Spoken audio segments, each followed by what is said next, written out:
जय शिवराय मित्रांनो. जर तुमच्याकडे जर भरती आकृती पेरणी यंत्र असेल आणि जर त्याची जर स्पीड जास्त असेल किंवा माल खूपच उचलत असेल ते पेरणी यंत्र, तर तुम्ही त्याचा जो गिअर बॉक्स आहे, जो पाठीमागची जी चेन आहे, त्याच्यामध्ये आतमध्ये 2 गिअर असतात आपल्या चाकापाशी. त्या चाकापाशी जे 2 गिअर आहेत, ते गिअर जर तुम्ही मागचा पुढं आणि पुढचा मागं जर टाकला तर तुमच्या पेरणी यंत्राची स्पीड कमी होती. हे मला माहीत नव्हतं, मला दुसऱ्यांनी सांगितलं एक जणांनी. आपल्या पेरणी यंत्राची स्पीड खूप जास्त होती.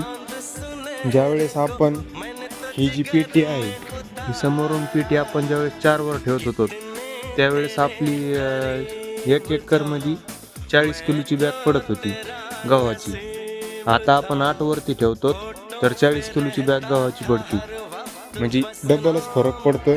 जर तुम्हाला जर स्पीड कमी करायची असेल तर तुम्ही याच्यामध्ये 2 गिअर आहेत, ते गिअर मागचा पुढं आणि पुढचा पाठीमागं टाका.